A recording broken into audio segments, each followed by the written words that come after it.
acclamer le Seigneur ce matin.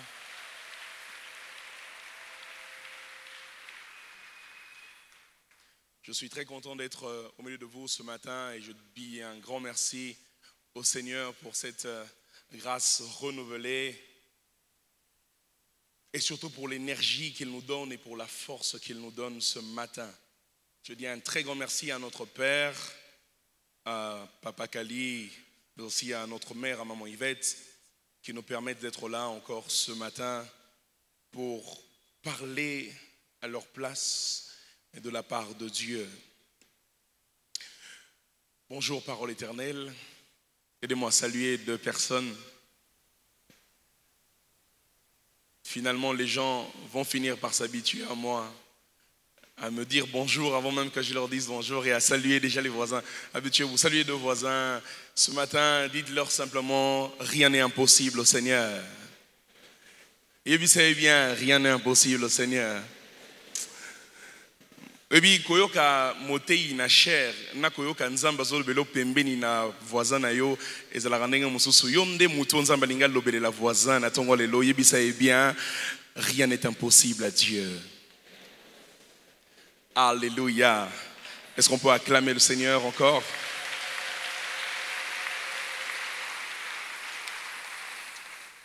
« 1 Samuel chapitre 18 versets 7 à 8. Ensuite nous allons sauter pour prendre les versets 28 à 30. 1 Samuel chapitre 18 versets 7 à 8. Ensuite nous prendrons les versets 28 à 30. 1 Samuel 18, 7 à 8 et 28 à 30. Pour ceux qui écrivent, nous prendrons ensuite 1 Samuel 21, 10 à 15 et 1 Samuel 22, 1 à 5. Ensuite, nous allons sauter pour prendre 18 à 23. 1 Samuel 21, 10 à 15. Chapitre suivant, 1 Samuel 22, 1 à 5. Et enfin, 18 à 23. Et nous finirons par Jean, chapitre 11, versets 43 à 53. Jean, chapitre 11, versets 43 à 53. Je dis un très grand merci à tous les collaborateurs autour de Papa qui nous aident à bien faire ce que nous faisons, à nous rappeler, parfois à nous reprocher quand c'est important. Un très grand merci à vous tous. Et ce matin, sans déroger à la règle, j'aimerais dire un très grand merci à ma merveilleuse femme, conductrice de culte exceptionnelle. Je suis sûr que vous l'avez ressenti en toute humilité. Mais surtout, c'est son anniversaire aujourd'hui. Église, aidez-moi à célébrer cette merveilleuse personne. Est-ce que tu peux te lever? On va acclamer le Seigneur. Joyeux anniversaire, chérie.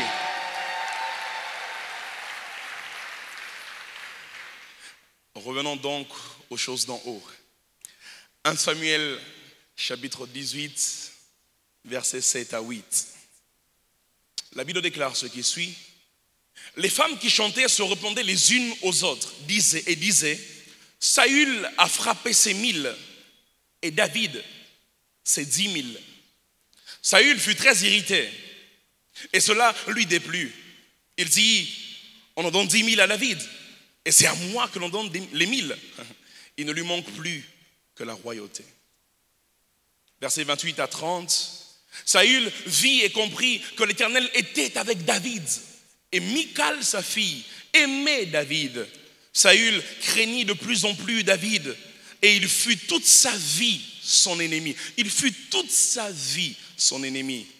Les princes des Philistins faisaient des excursions. Et chaque fois qu'ils sortaient, David avait plus de succès que tous les serviteurs de Saül. Je prie que Dieu donne à quelqu'un plus de succès en cette fin d'année. David avait plus de succès que tous les serviteurs de Saül et son nom devint très célèbre. 1 Samuel chapitre 21, versets 10 à 15. 1 Samuel chapitre 21, versets 10 à 15. David se leva et s'enfuit. Le même jour, loin de Saül, il arriva chez Akish, roi de Gath. les serviteurs d'Achish lui dirent, n'est-ce pas là David, roi du pays? Je suis sûr qu'il se moquait un tout petit peu. N'est-ce pas celui pour qui l'on chantait en dansant? Saül a frappé ses 1000 et David ses 10 000. David prit à cœur ces paroles et il eut une grande crainte d'Achish, roi de Gath. Écoutez ça, il se montra comme fou à leurs yeux et fit devant eux des extravagances. Il faisait des marques sur les battants des portes et il laissait couler sa salive sur sa barbe. Oh David! Achish dit à ses serviteurs, vous voyez bien que cet homme a perdu la raison. Pourquoi me l'emmenez-vous? Est-ce que je manque de fou pour que vous m'emmenez celui-ci et me rendiez témoin de ces extravagances? Faut-il qu'il entre dans ma maison? Samuel chapitre 22 à 5. David partit de là et se sauva dans la caverne d'Adoulam. Ses frères et toute la maison de son père la prirent et y descendirent vers lui. Tous ceux qui se trouvaient dans la détresse, qui avaient des créanciers ou qui étaient mécontents, se rassemblèrent auprès de lui et il devint leur chef. Ainsi se joignirent à lui environ 400 hommes. De là, David s'en alla à Mitzpé, dans le pays de Moab. Il dit au roi de Moab, permets, je te prie, à mon père et à ma mère de se retirer chez vous, jusqu'à ce que je sache ce que Dieu fera de moi. Et il les conduisit devant le roi de Moab, et ils demeurèrent avec lui tout le temps que David fut dans la forteresse. Le prophète Gad dit à David, ne reste pas dans la forteresse, va-t'en et entre dans le pays de Juda. Et David s'en alla et parvint à la forêt de Héret. Versets 18 à 23.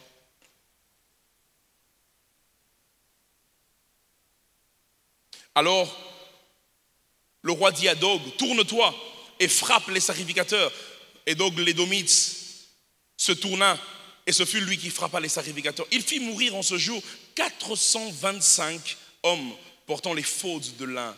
Saül frappa encore du tranchant de l'épée noble, ville sacerdotale, hommes et femmes, enfants et nourrissons, bœufs, ânes et brebis tombèrent sous le tranchant de l'épée. Un fils d'Achimélec, fils d'Achitoub, échappa. Son nom était Abiatar. Il s'enfuit auprès de David et lui rapporta que Saül avait tué les sacrificateurs de l'Éternel. David dit à Abiatar, j'ai bien pensé ce jour même que Dog l'édomite se trouvant là ne manquerait pas d'informer Saül. C'est moi qui suis la cause de la mort de toutes les personnes de la maison de ton père. Reste avec moi et ne crains rien, car celui qui cherche ma vie cherche la tienne. Près de moi, tu seras bien gardé. Enfin, Jean chapitre 11, versets 43 à 53. Jean chapitre 11, 43 à 53, il est écrit. Et on dit cela, il cria d'une voix forte, Lazare sort. Et le mort sortit, les pieds et les mains liés de bandes et le visage enveloppé d'un linge. Jésus leur dit, déliez-le et laissez-le aller. Plusieurs des Juifs qui étaient venus vers Marie et qui virent ce que fit Jésus crurent en lui. Mais quelques-uns d'entre eux allèrent trouver les pharisiens et leur dire ce que Jésus avait fait. Alors les principaux sacrificateurs et les pharisiens assemblèrent le Sanhédrin et dirent, que ferons-nous? Car cet homme fait beaucoup de miracles. Si nous le laissons faire, tous croiront en lui et les Romains viendront détruire et notre ville et notre nation. L'un d'eux, Caïphe, qui était souverain sacrificateur cette année-là, leur dit, vous n'y entendez rien? Vous ne réfléchissez pas qu'il est dans votre intérêt qu'un seul homme meure pour le peuple et que la nation entière ne périsse pas? Or, il ne dit pas cela de lui-même, mais étant souverain sacrificateur cette année-là, il prophétisa que Jésus devait mourir pour la nation. Et ce n'était pas pour la nation seulement, c'était aussi afin de réunir en un seul corps les enfants de Dieu dispersés. Dès ces jours, ils résolurent de le faire mourir. Quelqu'un pour acclamer la parole de Dieu.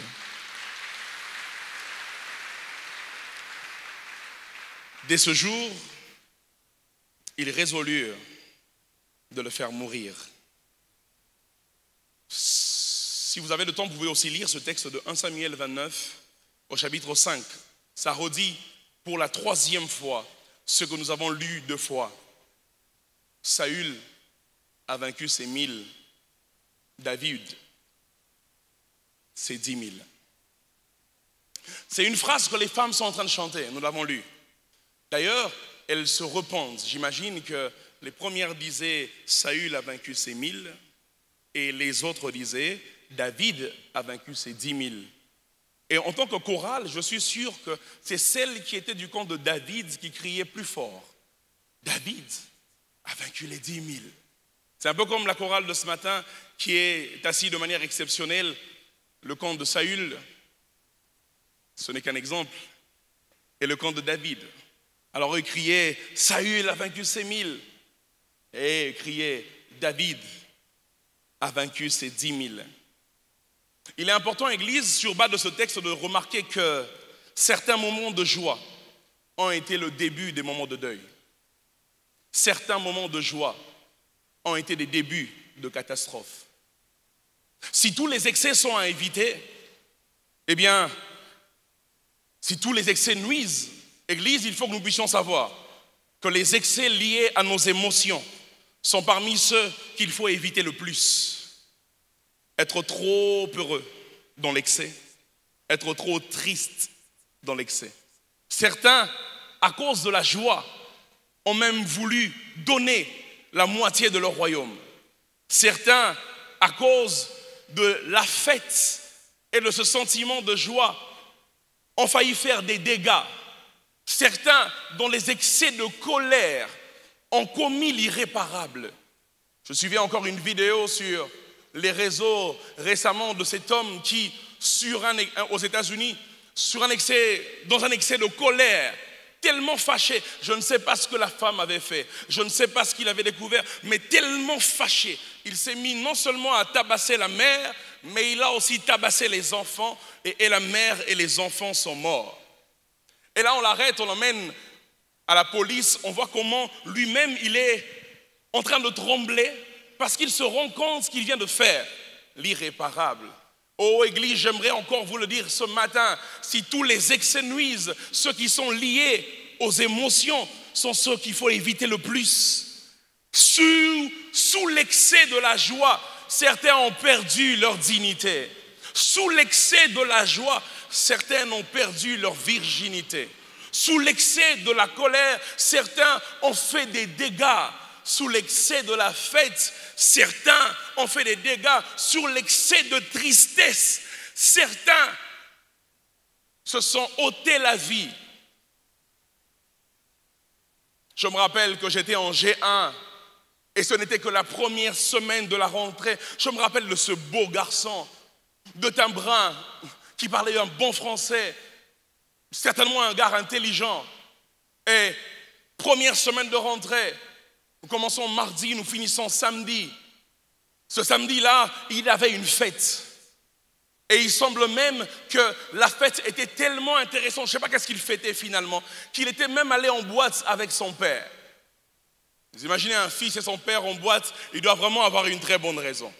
Ils sont allés en boîte, ils ont fêté, ils ont fêté, ils ont fêté, ils ont fêté. Et en quittant la boîte sur le chemin de Lalou, vers Delvaux, ils ont fait un accident. Et le père et le fils sont morts sur place. Le cerveau déchiré parce qu'ils sont entrés sous une remorque ou un remorque. L'excès de fête. Certains ont gagné des villes, mais tellement voulant fêter à l'excès, ils ont tellement bu que les ennemis sont venus leur arracher la ville en un jour alors qu'ils étaient ivres. L'histoire nous montre qu'il faut éviter les excès, mais surtout ceux qui sont liés aux émotions. Aide-moi à dire aux voisins, évite les excès. Évite les excès. Sois équilibré. David a tué ses 10 000. Saül a tué ses 1000. C'est une phrase qui est à la gloire de David. Mais cette phrase, ce chant, va suivre David toute sa vie. Quand David fait le fou, on l'a lu, on le rappelle, mais ce n'est pas toi qui avais tué les 10 000. Plus tard, 1 Samuel 29, autre chose se passe. David est chez les Philistins et ils se sont à l'aise chez les Philistins. Le roi des Philistins vient lui dire, David, je t'aime bien. Et d'ailleurs, tu es un bon guerrier pour moi.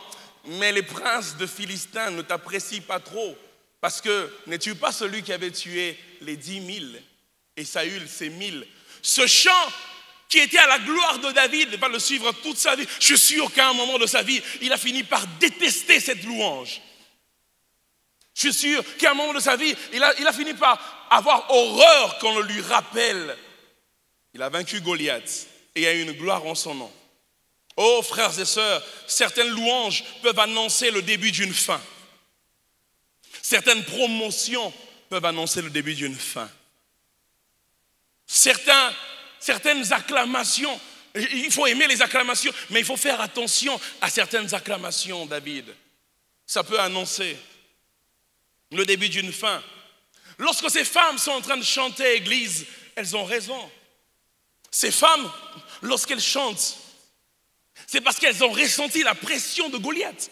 Ça fait 40 jours que ce géant était là. La pression sur elles, la pression sur la ville. Ces femmes qui chantaient, certaines avaient leur mari dans l'armée, d'autres avaient leurs frères dans l'armée, d'autres même avaient leurs fils dans l'armée. Et quand elles chantent avec raison. C'est un moment de joie, louant celui qui a fait l'exploit. Elles ont aussi vu qu'avant que David n'endosse la charge de combattre Goliath, tout le monde avait peur de Goliath. Tout le monde craignait Goliath. Personne en Israël, ni Saül, ni son armée, n'avait levé le petit doigt. Et c'est donc avec des bonnes intentions qu'une fois que Goliath est vaincu, que la paix est revenue, que la calmie est revenue. C'est avec des bonnes intentions et des bonnes motivations qu'elles chantent, des motivations pures, qu'elles disent, Saül a tué ses 1000, David a tué ses 10 000. Elles n'ont jamais fait cela pour nuire à David. Elles n'ont jamais fait cela pour humilier Saül. Mais au milieu de cette fête remplie d'imprévus et de bonnes intentions, David, sans le savoir, vient d'être condamné à mort. Alors que tout le monde est en train de louer, tout le monde est en train de danser, tout le monde est en train d'acclamer la promotion de David, David ne le sait pas. On vient de décider de l'empoisonner. Alors que tout le monde sur Facebook et sur TikTok est en train de louer le Seigneur parce que tu as fait une belle publication de cette gloire qui t'est arrivée, David ne le sait pas. Mais on vient de décider de le cambrioler. Alors que tout le monde est en train d'acclamer les exploits de David, Saül en son cœur vient de décider que David est son ennemi. Les pro-Saül vous diront que Saül a raison d'être offusqué. Les pro-Saül vous diront que Saül a raison de ne pas apprécier. Oh, Église, vous-même, à la place de Saül, aurez-vous apprécié? Répondez-moi, Église, aurez-vous apprécié? Un jeune homme qui vient de nulle part et finalement, il fait des exploits. Il en a fait une fois. Peut-être que vous les avez fait plusieurs fois. S'ils disent que Saül a tué 1000, c'est qu'ils l'ont vu faire des exploits. Et finalement, ils regardent ce David et finalement, c'est tout le monde qui l'acclame. On en oublie tout ce que vous avez fait. Apprécierez-vous cela? Un poste pour lequel vous avez travaillé pendant 10 ans et soudain un jeune diplômé vient, il n'a fait que 6 mois et c'est lui qui a cette promotion. Oh, beaucoup dans leur cœur qui prient et qui parlent en langue n'apprécieraient pas cela. J'avais envie de les demander de dire Amen s'ils étaient là ce matin, mais je sais qu'il n'y en a pas beaucoup qui diront Amen. Peu apprécieront cela, car du reste, il était de coutume à l'époque que lorsqu'un guerrier faisait un exploit, que les honneurs reviennent à son roi. Il était de coutume à l'époque que lorsqu'un guerrier va à la bataille et qu'il fait un exploit, tant qu'il est dans l'armée du roi, c'est le roi qui aura les honneurs. Et du reste, c'est pour cela, sans doute, que Saül ne retient pas trop David. Parce que Saül, il sait qu'il est déjà rejeté par Dieu. Si David tombe, il perd le pays. C'est pas grave, il était déjà condamné. Mais si David gagne, toute la gloire lui revient. C'est lui qui a envoyé David au combat. Sauf que rien ne se passe comme prévu. Ces femmes, ou pour mieux le dire, Dieu, au travers de ces femmes, au lieu de vanter le roi, va vanter le jeune David. Ma femme me dit souvent que j'ai de l'imagination fertile. Et dans mon imagination fertile, je me suis imaginé prenant ces mêmes femmes et ramenons-les dans Genèse chapitre 4. Caïn et Abel offrent au Seigneur. Caïn offre le premier, mais Dieu n'agrée pas. Abel offre en second, mais Dieu agrée. Imaginez le chant des femmes. Abel a été agréé. Caïn. D'ailleurs, peut-être qu'ils ne vont même pas citer le nom de Caïn dans la chanson. Caïn n'a pas été agréé. Ces femmes, elles ne savaient pas, mais elles venaient de créer un problème. Ce matin, j'aimerais dire 3 choses à David. J'aimerais dire 3 choses à David avant de prendre les 2 choses que David nous enseigne et que nous puissions prier. David, j'aimerais te dire 3 choses ce matin. David, j'aimerais te dire, fais attention. Tu n'es pas le premier qu'ils veulent tuer pour avoir réussi là où eux, ils ont échoué. Est-ce que je parle à un David ce matin? J'aimerais dire, David, sois prudent. Fais attention. Tu n'es pas le premier à vouloir être tué parce que tu as réussi là où eux, ils ont échoué. J'aimerais dire à David que Abel, il est mort pour avoir réussi là où Caïn avait échoué. Si Caïn et Abel n'avaient pas été agréés, Abel vivrait. Mais si Abel est mort, c'est parce que là où Caïn a échoué dans son offrande, Abel a réussi dans son offrande. Je veux dire à un David ce matin, sois prudent. Tout le monde n'est pas content que tu réussisses. Oh, est-ce que je peux parler encore à David? David, laisse-moi insister, sois prudent. Tous les sourires que tu reçois ne veulent pas dire qu'ils sont contents. J'avais un prof en G1 qui était très fier de lui, il s'appelait Chilombo. Il disait, lorsqu'un lion te montre ses dents, ça ne veut pas dire qu'il te fait rire. Lorsqu'un lion te montre ses dents, ça veut dire qu'il est sur le point de te manger. Je me dis, hein, David, fais attention. Ce n'est pas toi le problème, David. Le problème, c'est que tu as réussi là où eux, ils ont échoué. Oh, j'aimerais encore déclarer sur un David ce matin que Dieu te fasse réussir là où les oncles ont échoué. Que Dieu te fasse réussir là où ceux qui étaient là avant toi, à ce poste, à cette université, avaient échoué. Que Dieu te fasse réussir.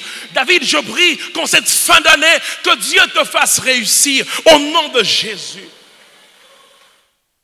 Oh, parfois ils te combattront parce que quand eux ils ont commencé l'église, ils avaient commencé avec 10 personnes. Pourquoi toi tu commences avec 800 personnes? Parfois, eux, ils te combattront parce que quand ils se sont mariés, il n'y avait rien dans leur compte en banque. Pourquoi toi, tu te maries si bien? David, sache que parfois, tu auras des combats qui n'ont rien à voir avec toi ou Dieu. Le problème de tes combats, c'est que certains succès feront que dans le cœur des gens, on décide de te tuer. Combien n'ont-ils pas été empoisonnés dans cette ville et même dans l'église? Combien ne sont-ils pas morts? Combien n'a-t-on pas pleuré simplement parce que ils étaient différents et qu'ils réussissaient? Oh David, j'aimerais te le répéter, tu n'es pas le premier que l'on haït. Abel est passé par là. Fais très attention, David. David, la première chose donc que je te dis, si je dois le résumer, David, ne sois pas méfiant, mais sois prudent. Est-ce que je peux m'aider à dire au David qui est à côté de toi, ne sois pas méfiant, mais sois prudent. La deuxième chose que j'aimerais te dire, David, ce matin, sois sage. Le chant de ces femmes, David, ont eu une erreur. Et je suis choqué que tu n'as pas su corriger cette erreur. David, sois sage avec ces femmes. Parce que dans leur chant, il y a une erreur qui peut te coûter la vie. Et je suis surpris, David, que toi, l'adorateur, tu n'aies pas corrigé ce refrain. David, dans ce chant, il y a 2 couplets au lieu de 3. Il n'y a pas que Saül et David. Il y a aussi l'Éternel Dieu de David. Je me dire à David, lorsqu'on t'envoie la gloire, récupère, on englobe ça, tire-la vers Dieu. Ce chant a une erreur, ils te mettent toi et Saül pense que tu es son opposant. Certains Saül ne voudront pas te tuer parce que lorsqu'on t'a loué, tu t'es humilié pour élever Dieu. Il dira oui. Il faut parfois, David, savoir dire que si j'ai fait ce que j'ai fait, ce n'est pas par mes compétences. Il y a plus compétent que moi en Israël. Si j'ai fait ce que j'ai fait, c'est à cause de l'Éternel. Sois sage, David. Si tu en oublies Dieu, il est possible que Saül te haïsse, même s'il est rejeté par Dieu. Deuxième chose que je veux te dire, donc David, sois sage, ajoute un 3e couplet. David, chante le refrain que tu as chanté à Goliath. Tu lui as dit, je ne suis pas venu en mon propre nom, je suis venu au nom de l'Éternel. Quand ces femmes finissent leur refrain, ajoute un 3e refrain. Je ne suis pas venu en mon propre nom, c'est l'Éternel qui l'a fait. Ce n'est pas David qui a tué, c'est Dieu qui a vaincu. David, je vais te dire, Et te le répéter, certains Saül qui se sentent en danger par toi seront soulagés de te voir rendre la gloire à Dieu et dire que ce n'est pas toi, mais c'est Dieu qui l'a fait.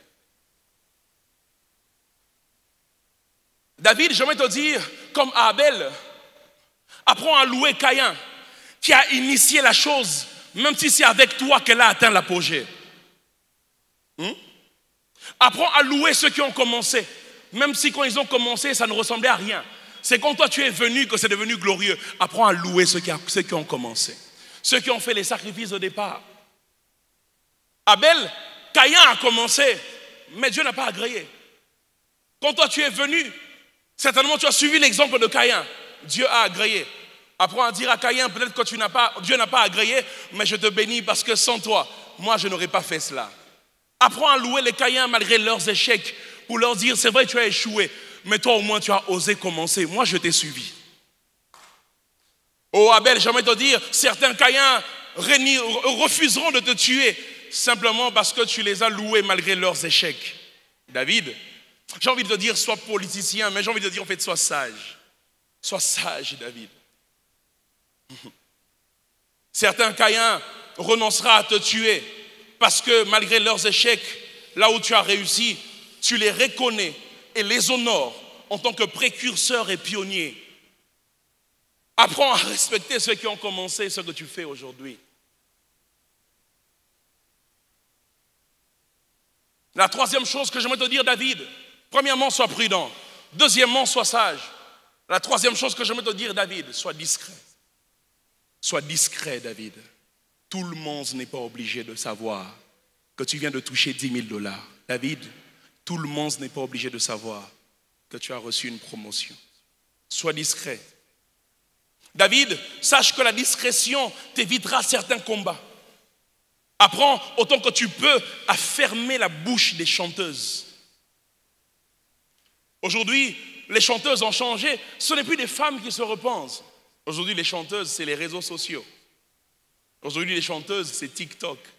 Tu fais une activité glorieuse, c'est toutes les pages, et celles que tu as payées, et celles que tu n'as pas payées, qui relayent. Et quand ils relayent, ils mettent leur superlatif, le meilleur de sa génération. David, autant que tu le peux, apprends à fermer la bouche des chanteuses. Parce que David, finalement, ce qui dérange Saül, ce n'est pas que tu aies vaincu Goliath. Saül t'a félicité pour avoir vaincu Goliath. Saül t'a même demandé de qui es-tu fils, parce qu'il t'a trouvé tellement exceptionnel.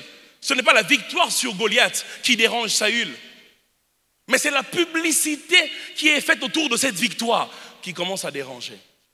David, autant que tu le peux, ferme certaines publicités. Empêche-toi de publier certaines choses. Tout le monde n'est pas obligé de savoir, David, est-ce que tu es allé à Dubaï? Tout le monde n'est pas obligé. Tout le monde n'est pas obligé de savoir que tu viens d'atterrir à LA. Tout le monde n'est pas obligé. Tout le monde n'est pas obligé de savoir que tu as été reçu par le chef de l'État. Parfois, il ne t'a rien donné, mais comme ils ont vu, ils pensent que tu as reçu, donc ils viendront chercher. Oh. Mais David, tout le monde n'est pas obligé de savoir. Est-ce que je parle à un David ce matin? Tout le monde n'est pas obligé de savoir. Certains ont été cambriolés, et je parle des faits que je connais. Je connais des amis qui, parce qu'ayant commencé à travailler quelque part, ils ont commencé à montrer. Quand ils vont acheter un habit chez Seille Royal, ils montrent. Ouais. Quand il entre dans une boutique, il montre. Quand il sort ici, il montre. Ben, finalement, ils ont été cambriolés. Pour ceux qui regardent le foot, vous remarquerez que surtout en France, beaucoup de joueurs du PSG sont cambriolés pendant le match. Vous savez pourquoi ils sont cambriolés? Ils mettent tout sur les réseaux. Bijoux de sa femme, nouvelle voiture Bugatti, tout. David, apprends à être discret. C'est pas parce que tu es discret que tu n'en as pas, mais parce que tu es discret, tu éviteras certains combats. C'est là que j'ai compris, frères et sœurs, pourquoi Jésus, oh Jésus est exceptionnel, j'aime mon Seigneur. Je me posais toujours la question, pasteur Vicky, Jésus, Papa Bernard, pasteur Bernard, Jésus fait un miracle, mais il dit ne dites à personne. Oh, Jésus, il faut qu'on dise, tu es le Fils de Dieu. Mais Jésus fait un miracle, il dit ne dites à personne. Marc au chapitre 3 verset 12, il chasse les esprits impurs. Les gens disent, les esprits impurs même disent, tu es le Fils de Dieu. Il leur dit, taisez-vous et ne dites à personne. Oh. Parfois Jésus est étonnant. Nga. Marc 5, 43. La résurrection de la fille du chef de la synagogue. Papa David, il finit de ressusciter. Il leur dit, ne dites à personne. Jésus, c'est bizarre, je ne comprends pas. Marc 1, 44, il guérit un lépreux. Il lui dit, ne dis à personne. Il le recommence même. Il l'ordonne de ne dire à personne. Mais lui, quand il parle, il dit. Marc 8, 26. Jésus guérit un aveugle en dehors du village. Il lui dit, n'entre pas dans le village. Oh, Jésus, il faut que j'entre pour qu'il voie que ce que tu as fait en dehors a réussi. Jésus lui dit, n'entre pas dans le village. Jésus délocalise ce gars. Marc 7, 36, on emmène un sourd et un muet. Il dit, Ephata, ouvre-toi. Ce gars, soudain il entend, soudain il parle. Jésus dit au sourd muet et aux gens qui l'ont emmené, ne dites à personne. Et il leur ordonne de ne dire à personne, soyez discrets, ne dites à personne. Je me suis souvent demandé, pourquoi est-ce que Jésus voulait qu'on ne dise à personne? C'est lorsque j'ai lu le Jean 11 que nous avons lu, que j'ai compris. Si Jésus, on a décidé de le tuer, c'est parce qu'il a ressuscité Lazare. Quand Jésus leur disait ne dites à personne, c'est parce que ce n'était pas le temps de sa mort. Si vous commencez à faire ma publicité maintenant, on va me tuer trop tôt. Ne dites à personne. Si les gens décident de tuer Jésus, c'est parce qu'il a fait un miracle. 1, Lazare est ressuscité. 2, plusieurs Juifs ont cru en lui. Les gens se disent, mais lui il fait des choses que nous on ne fait pas. Il faut qu'on le célèbre. Hein? Il faut qu'on l'élève. Il faut qu'on le...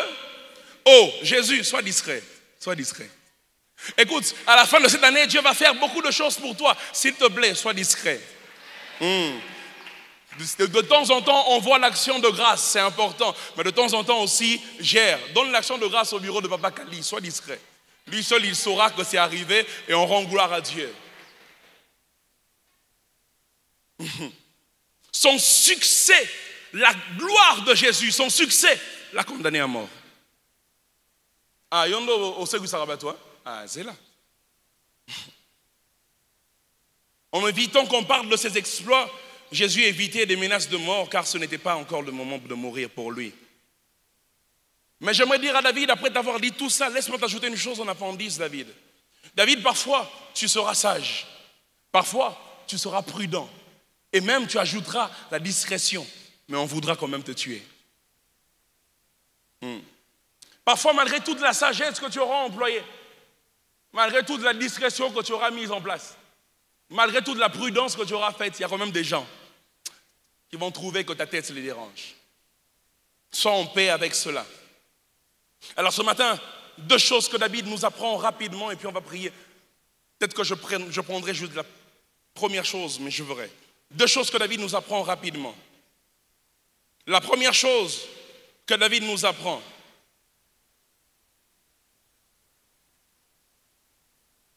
c'est qu'en tout temps, il faut garder la présence de Dieu avec soi. C'est l'une des choses les plus importantes que David nous apprend. Frères et sœurs, David a eu beaucoup d'occasions de régner Dieu. David a eu beaucoup d'occasions de faire du mal, de tuer Saül. David a eu beaucoup d'occasions d'aller à l'encontre de la volonté de Dieu. Mais David a fait un effort de toujours, même quand c'était difficile pour lui. Saül cherche à le tuer. Il a l'occasion de le tuer, mais il se soumet à Dieu. Oh, j'ai beaucoup aimé quand le pasteur Guy m'a dit au début du culte, c'était vraiment ma pensée ce matin. Soumettons-nous à Dieu. David, soumets-toi à Dieu. Chéris la présence de Dieu même quand ça ne va pas. Chéris la présence de Dieu. Oh, j'aimerais te dire, ce par quoi tu passes, puisqu'il n'y a rien de nouveau sous le soleil, tu n'es pas le premier à passer par là. Certains sont passés par là et ont régné Dieu. Mais heureusement, il y en a même un qui est aussi passé par là et qui est resté fidèle à Dieu. Et si tu n'en trouves pas dans ton entourage, regarde à Jésus. Il est passé par pire que ça, mais il est resté fidèle au Père. Même si ça ne va pas, David, ce matin, permets-moi de te le rappeler encore. Tu me diras, mais homme de Dieu, c'est des choses que j'ai déjà entendues. Oui, c'est ce qu'il te faut. Paul répétait des choses en disant, je sais que cette répétition, elle vous est salutaire. Ce qu'il te faut ce matin, David, chéris la présence de Dieu. Les poches vides, chéris la présence de Dieu. Parce que David sait que la présence de Dieu dans sa vie, elle peut faire beaucoup de choses, mais j'en ai retenu 3 ce matin. David chérit la présence de Dieu parce que David sait que même l'homme le plus puissant ne peut rien te faire si Dieu est avec toi. Saül a essayé plusieurs fois. Il jette une lance, David dévie. Il jette une seconde lance, David dévie. Il jette une troisième, David dévie. Un jour, Saül a même encerclé David. David est déjà mort. David a déjà vu la mort. Il a déjà fait la dernière prière. On est venu informer à David qu'on attaque la ville. À Saül, qu'on est en train d'attaquer la ville. Saül et ses armées ont lâché David. Écoute, quand Dieu est avec toi, même à la dernière minute, oh, je sais que mon Rédempteur est vivant. Il se lèvera, même le dernier. Attache-toi à Dieu, David.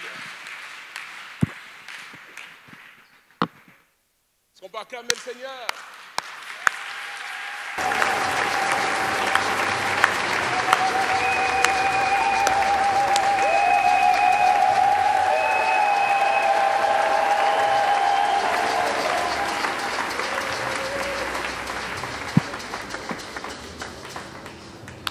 Attache-toi à Dieu, David, parce que le Seigneur, même à la dernière minute, il pourra faire quelque chose en ta faveur. Et vous savez, Église, j'ai remarqué qu'on dirait que Dieu lui-même, parfois, il aime compliquer les choses. Je pense que je l'ai déjà dit ici. On vient lui dire que Lazare est malade. Il dit, ouais, c'est encore maladie, c'est bien, mais il faut qu'il meure. On dirait qu'il aime compliquer les choses. Je veux dire, quand tu as Dieu, quand tu as la présence de Dieu, chéris la présence de Dieu. Parce que même à la dernière minute, si ça ne marchait pas, ça marchera. Je sais, David, que de janvier à novembre, tu n'as rien vu. Je sais, David, mais j'aimerais te dire, même en décembre, Dieu peut faire tout ce qu'il avait prévu pour 2024. Pour toi, il peut le faire. Même à la dernière minute, alors que je parle, permets-moi de prophétiser sur toi, David. Je vois une bonne nouvelle t'arriver à la dernière minute. David, ce matin, je ne te prêche pas des choses que j'ai lues. David, ce matin, je ne te prêche pas des choses que j'ai reçues par révélation, j'aurais aimé. David, ce matin, je te prêche mon Dieu, David. Je te prêche mon Dieu. Et même à la dernière minute, il peut faire quelque chose. Je l'ai déjà raconté ici à la chaîne de prière. Ma mère était une femme forte. Une femme qui prêchait, mon père dit toujours que ma mère prêchait plus qu'elle, que ma mère priait plus qu'elle.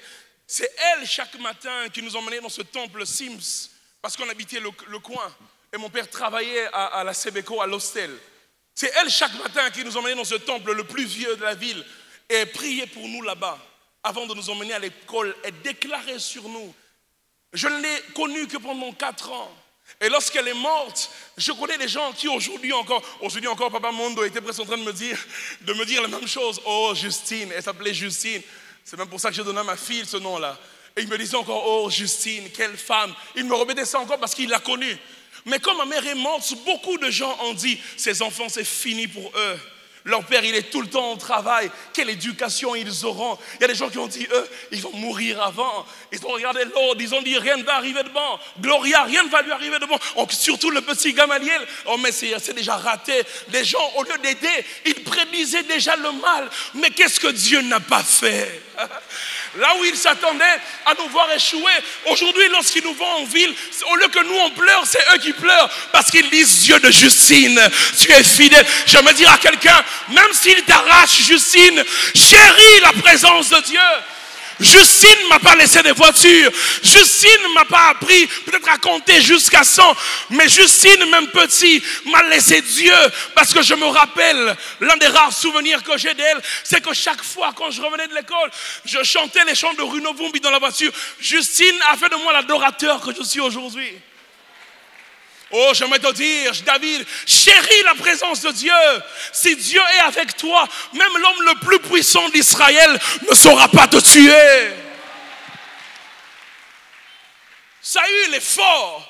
Saül est puissant, mais Saül, pasteur Vicky, il a aussi l'autorité, il a le pouvoir. Saül peut te tuer parce qu'il est fort, mais Saül peut aussi te faire tuer parce que c'est le roi. Mais malgré tout ça, David a vécu. J'ai envie de dire, David a survécu à Saül. Saül est passé, David est resté parce que Dieu n'était pas avec Saül, Dieu était avec David.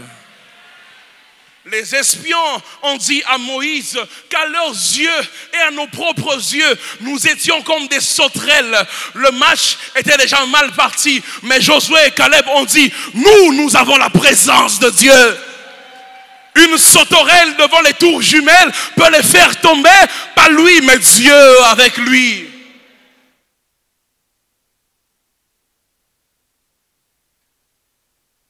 En Samuel 18, 11 à 12, vous le verrez.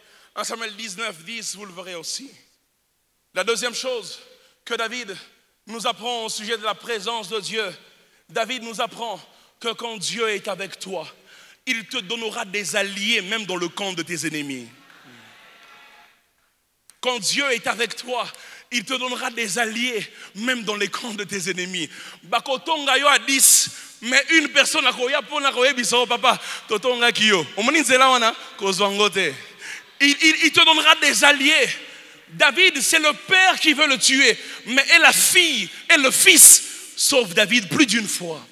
Quand Dieu est avec toi, il te donnera des alliés. Oh, je me dis à quelqu'un qui est haï par plusieurs, certains deviendront tes alliés parmi ceux qui te haïssent. Parce que la présence de Dieu les fera changer d'avis. 1 Samuel 19, 11 à 15. Michal sauve David. 1 Samuel 19, 1 à 2, Jonathan sauve David. 1 Samuel 20, verset 2, Jonathan dit à David, David lui dit, mais comment je saurai? Jonathan dit à David, n'aie pas peur. Mon père ne fait rien sans me dire. Jonathan dit à David, mon père, il est là. Et puisque mon père est là, tu sauras tout. Saül un jour a même failli tuer son propre fils à cause de David, mais il est resté fidèle. Dieu te donnera des alliés qui sont prêts à perdre leur vie pour toi. Quand Dieu est avec toi, il peut convaincre même le pire de tes ennemis de t'aimer. N'est-il pas écrit que même nos ennemis peuvent faire des choses en notre faveur quand Dieu est avec nous? Quand Dieu est avec nous. La troisième chose que la présence de Dieu apprend à David, nous l'avons lu. David fait le fou. Le grand David, il fait le fou. Quand on dit il fait des extravagances, peut-être que vous n'avez pas compris, certains, mais quand on dit il fait des extravagances, ça veut dire David a commencé à faire sur les murs ou sur les portes avec ses ongles. Il a commencé à griffer, il a commencé à faire des signes bizarres comme un fou. David a bavé. Juste pour faire le fou, pour qu'on ne le tue pas. David a bavé. Et quand David finit de baver, quelle honte, vous imaginez?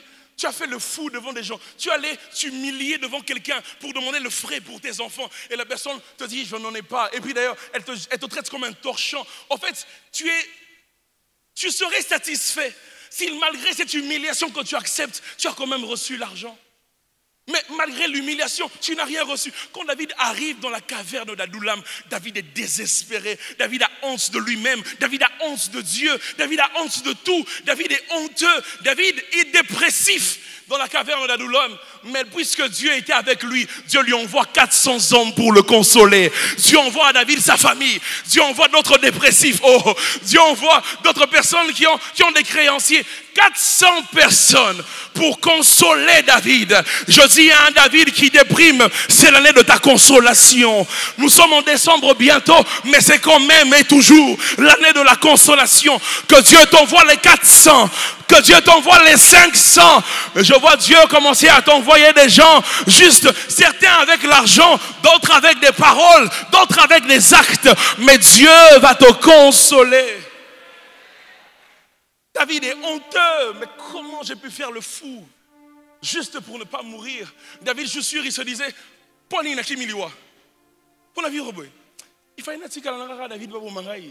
fallait pas que je fasse le fou, il fallait qu'on me tue. Je suis fatigué. Ça vous est déjà arrivé d'être fatigué et d'envie de dire à Dieu,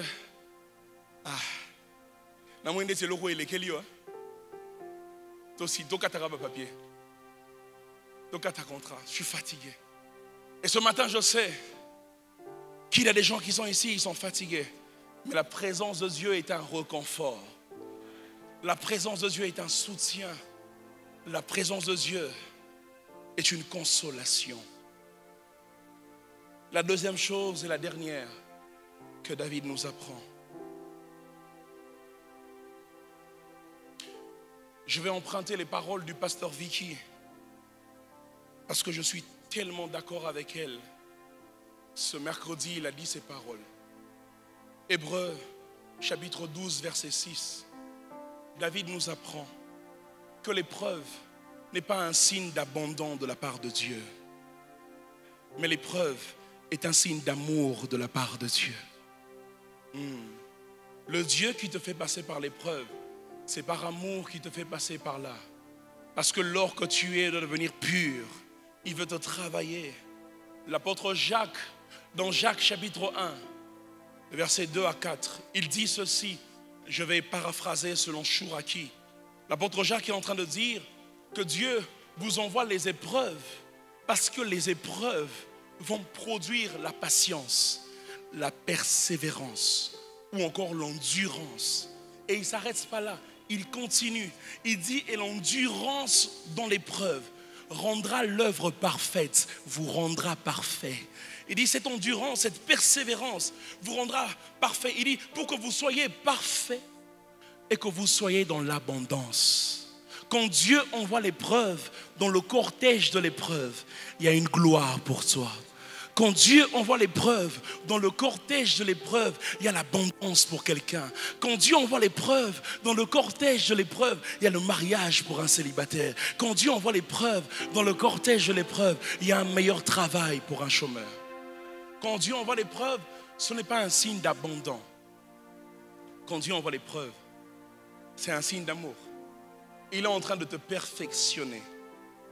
Il est en train de te rendre meilleur. J'ai envie de dire à quelqu'un, ne lâche pas Dieu. Ne lâche pas la présence de Dieu. Lorsque j'écrivais ce message, je ressentais dans mon cœur ce que j'ai ressenti pour moi-même il y a maintenant quelques temps encore. Je ressentais dans mon cœur envie de lâcher. Vous savez, parfois j'ai envie de te déchaîner, de faire des bêtises. Mais heureusement, Dieu était là pour moi. Et ce matin, il m'a envoyé dire à quelqu'un qui ressent la même chose, tiens encore. Ce n'est plus pour longtemps.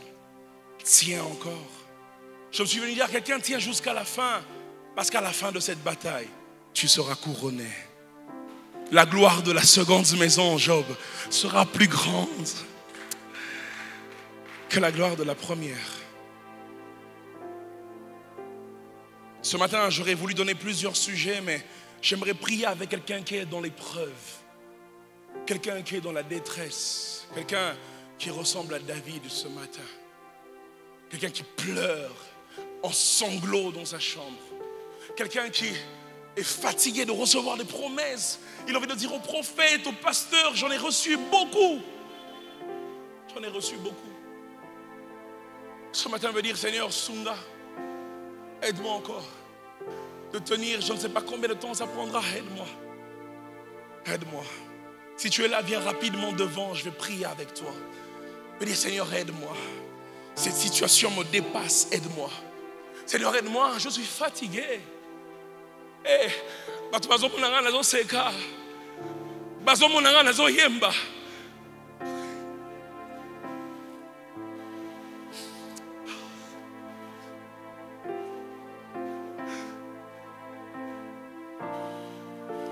Aide-moi, Seigneur. Je veux tenir encore. Après tous les sacrifices que j'ai faits. Nanigite na bunga lelo.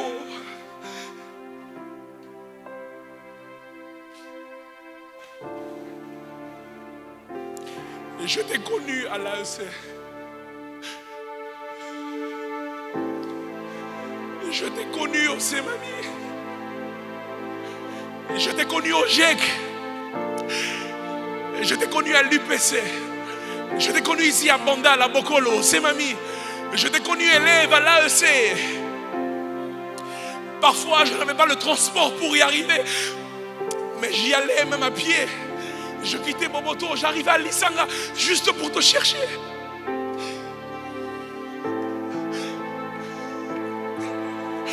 Seigneur, j'ai appris à t'aimer. J'ai appris à t'aimer. J'ai appris à te craindre. J'ai appris à m'attacher à toi.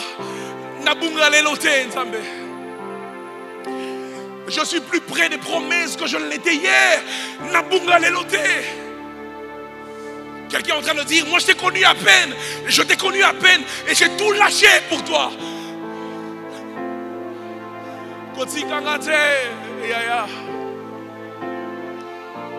Mokili oyo ekomela ngambindo kobwaka ngai te.